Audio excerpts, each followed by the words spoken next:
நம்ம இன்றைக்கி பார்க்க போகிற டாபிக் எதை பற்றினா, வீடு கட்ட போகிறோம் அப்படின்னா முக்கியமான 10 விஷயம் நமக்கு தெரிஞ்சிருக்கணும். அந்த 10 விஷயம் என்ன அப்படிங்கிறத நம்ம வீடியோக்குள்ளே போய் பார்க்கலாம்.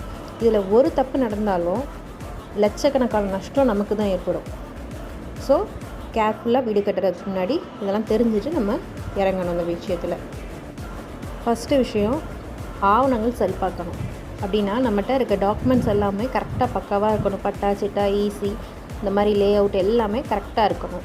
அதே மாதிரி சைட் மெஷர்மெண்ட்டு, நம்மளோட சைட்டோட அளவு, இந்த இடத்துல கல் ஊனியிருக்காங்கன்னா இந்த இடத்துலேருந்து அந்த கல் அடுத்த கல் ஊனியிருக்காத வரைக்கும் நம்ம இடம் அப்படிங்கிறதுக்கான பக்காவான மெஷர்மெண்ட் இருக்கணும்.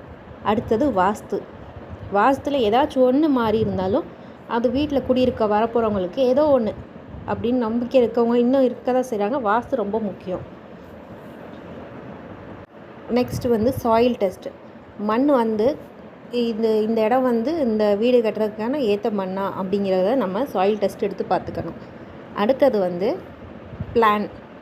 நமக்கு நம்ம வீடு கட்டுறதுக்கு இந்த இடத்துல இந்த இது வருது அப்படிங்கிற பிளான் பக்காவாக இருக்கணும். அதுக்கப்புறம் பில்டிங்கோட அப்ரூவல் வாங்கணும். அப்ரூவல் இல்லாமல் பில்டிங் கட்டக்கூடாது. இது சட்ட பிரச்சனைகளை கொண்டு வரும்.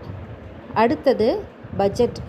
நம்ம இந்த செலவுக்குள்ளே இந்த பட்ஜெட்டுக்குள்ளே இந்த வீடை கட்டி முடிக்கணும் அப்படின்னா அதுக்குள்ளே முடிக்கிறதுக்கு ஏற்ற மாதிரி பார்த்துக்கணும்.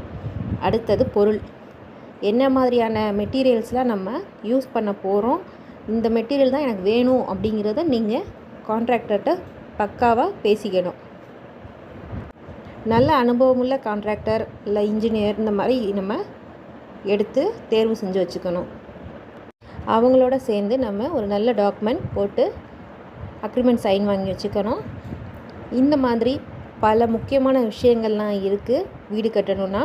இதில் எந்த தப்பு நடந்தாலும் நமக்கு வீடு கட்டுறவங்களுக்கு லட்சக்கணக்கில் நஷ்டம் ஏற்படும். மேலும் இது போன்ற தகவல்களுக்கு சேனலை சப்ஸ்கிரைப் பண்ணி வச்சுக்கோங்க. இந்த மாதிரி எந்த டென்ஷனும் இல்லாமல் நீங்கள் வீடு கட்டணும் அப்படின்னா நம்ம டிஎல்சி கன்ஸ்ட்ரக்ஷனை காண்டாக்ட் பண்ணுங்கள். இந்த எந்த விதமான டென்ஷனும் உங்களுக்கு இல்லாமல் பக்காவாக நம்ம கீ ஹேண்ட் ஓவர் பண்ணிடுவோம். தேங்க்ஸ் ஃபார் வாட்சிங்.